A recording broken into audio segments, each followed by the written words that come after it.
Mesdames, Messieurs, amis téléspectateurs, bonjour. Vous avez commencé par un premier Montpierre, mais je suis venu faire la suite de ce qu'on a fait samedi. Pourquoi je vous dis la suite? Parce que samedi, vous savez que quand l'heure de l'émission arrive, la publicité est déjà programmée. Et si 2 minutes ou 5 secondes même passent, la machine démarre pour la publicité. C'est pourquoi je n'ai pas pu vous dire bonne année, bonne santé, comme je le fais chaque année. Alors pour poursuivre ce que je vous disais samedi dernier, je vous rappelle que c'est le sous-préfet de Pointe-à-Pitre, M. Riffaut, par sa secrétaire, Madame Delhomme, qui m'avait fait appeler pour me dire que voilà, nous allons mener la campagne pour le référendum sur l'Europe. Et nous, en tant que préfecture, nous voulons faire une promotion de ce oui. Est-ce que vous pouvez vous joindre à nous? Je dis oui, je peux venir, il n'y a pas de problème. J'étais secrétaire du Conseil économique et social à l'époque. Et jusqu'à présent, j'étais dans la commission Europe que présidait notre ami Télème Gédéon. Il me dit, je suis prêt à partir avec vous, c'est bon. Donc, il m'a donné feu vert et nous avons créé une association. Je vais vous donner le nom des gens qui ont constitué cette association avec moi. Il s'agit de M. Gilbert Édouard Girondin, qui est ingénieur et professeur en mathématiques. M. Robert Leborgne, qui était commissionnaire en douane. M. Hubert Bicep, qui était secrétaire général du Parti socialiste en Guadeloupe. M. Guy Calme, qui est architecte des PLD. M. Turen Moutoussami, qui était à l'époque responsable de ses services phytosanitaires. Mme Francine Galpin, qui travaillait à Air Caraïbes.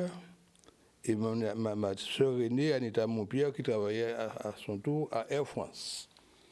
Donc, nous nous sommes réunis à l'hôtel Salaco, justement, et nous avons décidé de monter cette association pour faire la promotion de l'Europe. Nous avons eu un large débat, bien entendu, et nous avons proposé comme appellation le Comité européen d'information et d'action. Et évidemment, ce comité a été créé, déclaré à la sous-préfecture de Pointe-à-Pitre, en bonne et due forme, et nous avons lancé la campagne. Alors j'ai le journal officiel là, déclaration à la sous-préfecture de Pointe-à-Pitre, Comité européen d'information et d'action, objet informer et promouvoir la doctrine de la communauté économique européenne. C'est ce que dit le texte. Donc nous avons reçu, bien entendu, toute une documentation qui nous a été fournie par le sous-préfet Riffaut, et nous avons mené campagne. Alors je dois vous dire que quand l'élection a eu lieu, la Guadeloupe a voté oui à l'Europe. Et c'est à la suite de tout cela que j'ai reçu les félicitations du président Delors pour ma participation et mon activité dans le cadre de cette affaire de oui à l'Europe.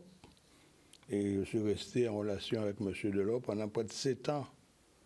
C'est-à-dire, dans 7 ans, je l'ai rencontré pratiquement tous les mois, une fois par mois, pendant 7 ans, avec son directeur de cabinet, M. Pascal Lamy. Alors, il y avait des réunions qui se faisaient au cabinet. Et un jour, il y a un dossier qui est venu à discuter. J'ai donné mon opinion immédiatement sur ce que je voyais dans le texte. Et ce jour-là, M.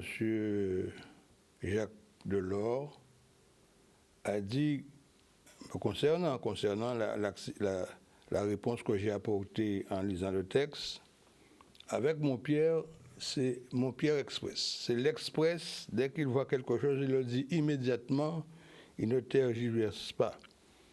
Et il m'a dit, je vous félicite pour votre spontanéité. Quand vous voyez quelque chose, vous le dites immédiatement. Et si les gens veulent débattre à partir de votre raisonnement, ça se fait. Alors félicitations, et c'est ainsi que pendant tout ce temps, j'ai toujours eu le plus beau contact possible avec ce grand monsieur. Et si je vous dis que j'ai beaucoup appris à côté de lui, vous pouvez me faire confiance. Si je suis actuellement un homme sage, un homme pondéré, un homme qui écoute, qui entend et qui réagit en fonction de ce qu'il a entendu, c'est bien grâce à M. Jacques Delors qui m'a pris sous sa coupe. Il a voulu d'abord, pendant qu'il était en exercice, m'envoyer au Conseil économique et social de l'Europe. Il m'a proposé le poste et j'ai décliné son invitation en lui disant que j'ai des enfants qui sont encore mineurs.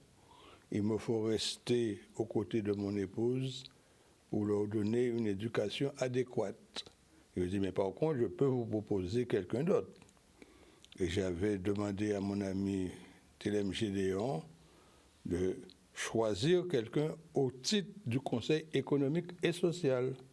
Et j'avais suggéré à M. Gédéon de nommer Alain Espian, avec lequel j'ai beaucoup travaillé sur l'Europe, alors qu'il était à la Chambre de commerce. Et voilà qu'il y a eu quelqu'un d'autre qui a voulu la place.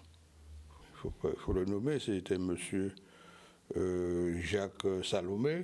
Et finalement, il y a eu une querelle.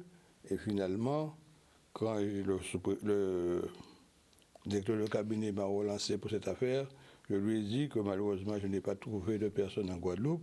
Et c'est à ce moment-là qu'un Martiniquais a été désigné au Conseil économique de l'Europe à notre place, parce que c'est nous qui étions sollicités pour avoir cette place. Alors, c'est pour vous dire que des fois, les Guadeloupéens ne connaissent pas. Et ils s'acharnent entre eux pour des conneries. Alors que si Alain Espian avait obtenu ce poste de conseiller économique et social de l'Europe, en tant que chambre de commerce où il brillait déjà, eh bien la Guadeloupe aurait fait encore un pas en avant. Bref, nous en restons là.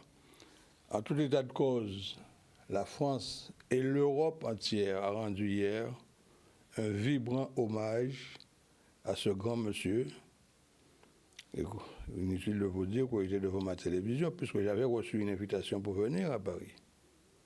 Et je n'ai pas pu y aller parce que je suis en Guadeloupe, il y a des choses à faire en Guadeloupe, et je n'ai pas pu me rendre à Paris. Mais j'étais invité par l'Institut de l'Or pour participer à cette cérémonie, aux côtés du président de la République française. Tout ça pour vous dire, mesdames, messieurs, que certains ont contesté l'Europe. Même mes amis du camp indépendantiste. Mais je me souviens qu'un secrétaire général de l'UPLG était venu me voir un jour pour me dire, mon Pierre, voilà, j'ai un projet avec mon épouse. Il semblerait qu'il y a une aide pour de l'Europe pour ce genre de choses. Je dis, mais il n'y a pas de problème. Il fait les démarches pour lui. Je ne vous dirai pas son nom, mais c'était un secrétaire général de l'UPLG. Il a obtenu gain de cause pour lui et son épouse, grâce à l'Europe. Et si, de temps en temps, EDF disait qu'il faisait des investissements en Guadeloupe et que nous pensions que c'était des investissements sortis de la France, non, non.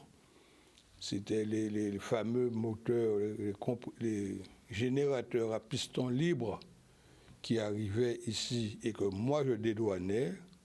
C'était à partir d'une autorisation spécifique de l'Europe pour fournir de l'électricité en Guadeloupe.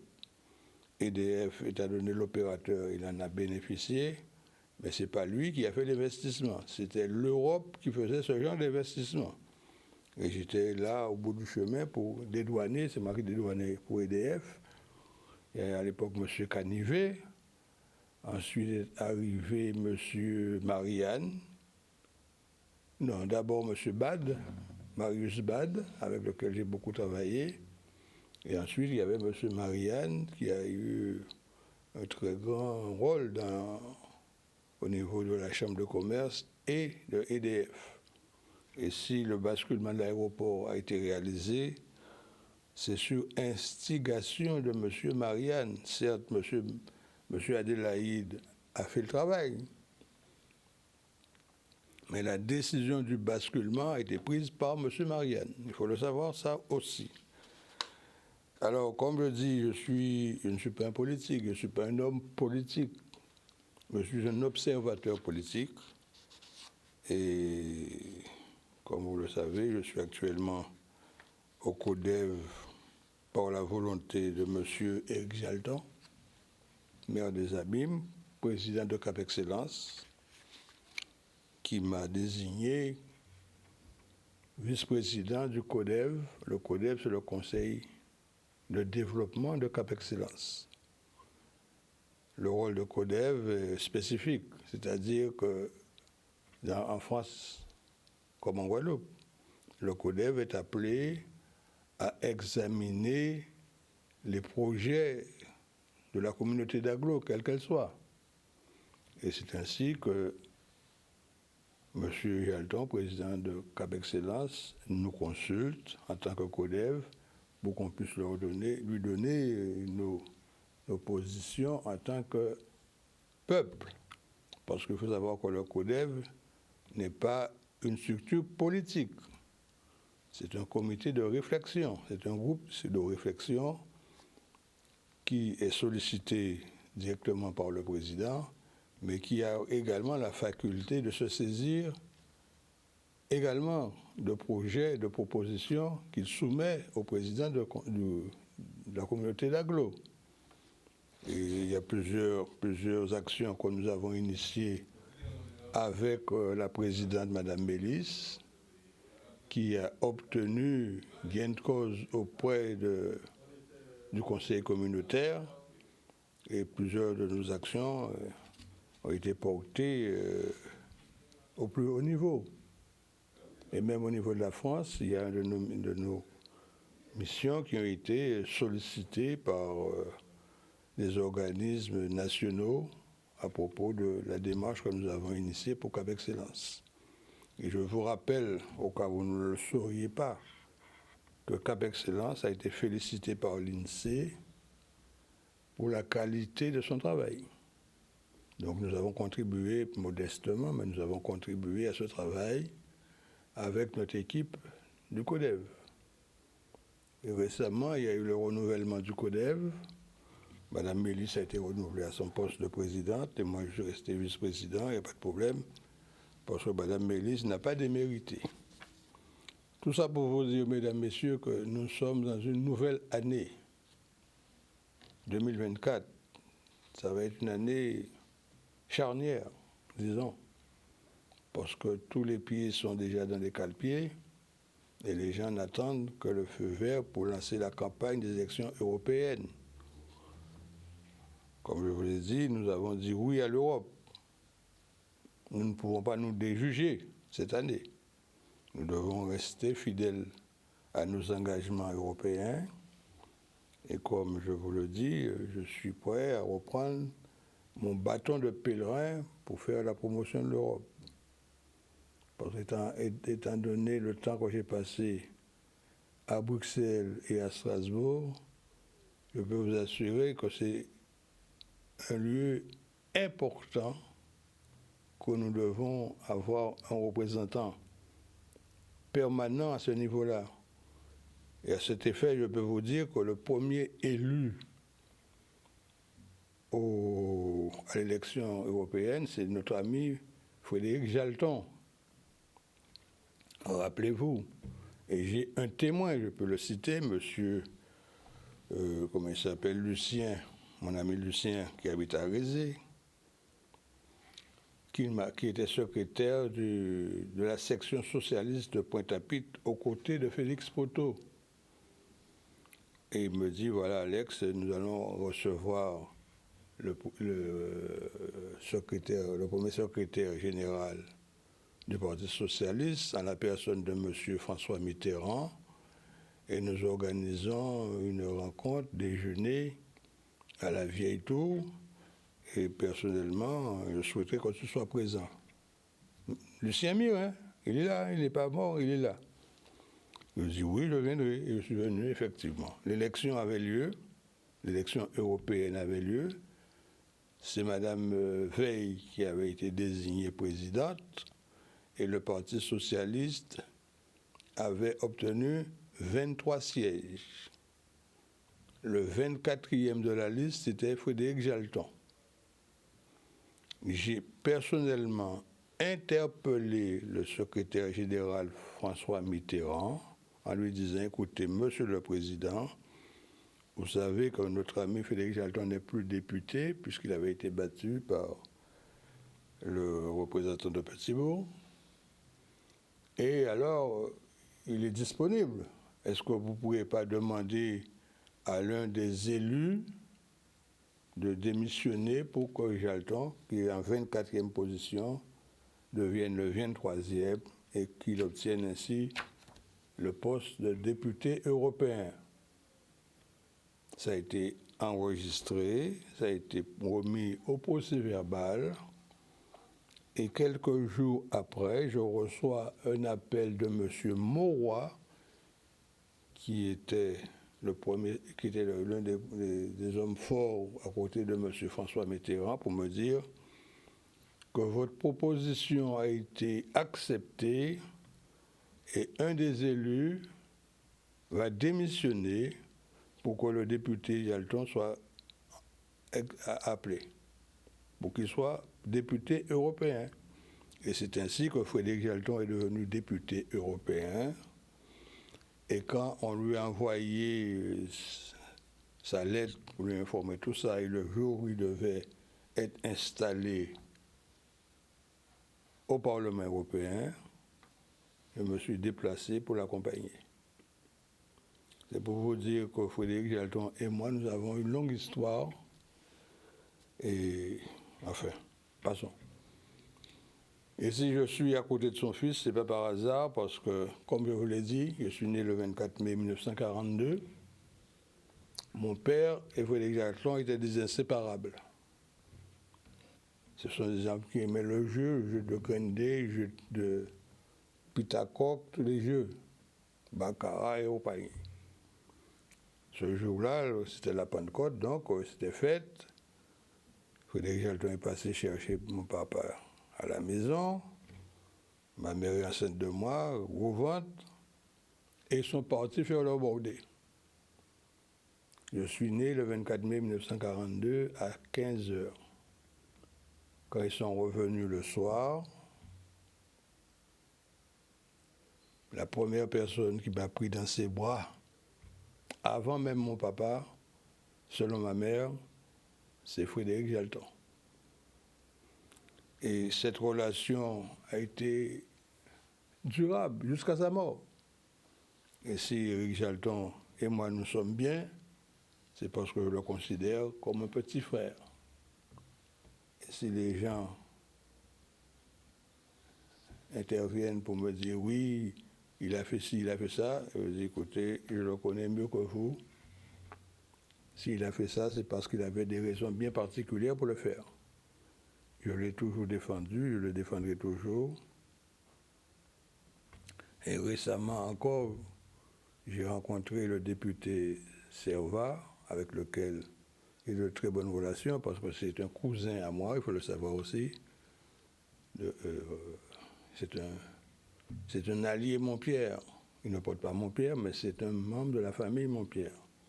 Il m'a reçu récemment, nous avons discuté, et je lui ai dit, voilà mon attachement à Éric Jalton, c'est tout. Je n'ai pas besoin d'être élu pour l'aider. Et quand aux dernières élections municipales, il m'a demandé est-ce que je viens sur la liste. Et sur injonction de ma tante Lily, qui habitait à Jaspar, qui est décédée et qu'on a enterrée il y a 2 ans, 1 an maintenant même, je me suis allié à sa liste. Et quand il a voulu me mettre en position d'élu, je lui ai dit non, ça ne m'intéresse pas. Tu me mets en dernière position. Ben, je dis, mais tu rigoles, comment? Il dit oui, je vais être en dernière position. Il a constitué sa liste en me mettant en dernière position au départ. Et avant même qu'il n'ait déposé la liste en préfecture, il m'a rappelé pour me demander est-ce que je ne peux pas changer de place. Je dit non, non, je ne vais pas changer de place, je reste en dernière position.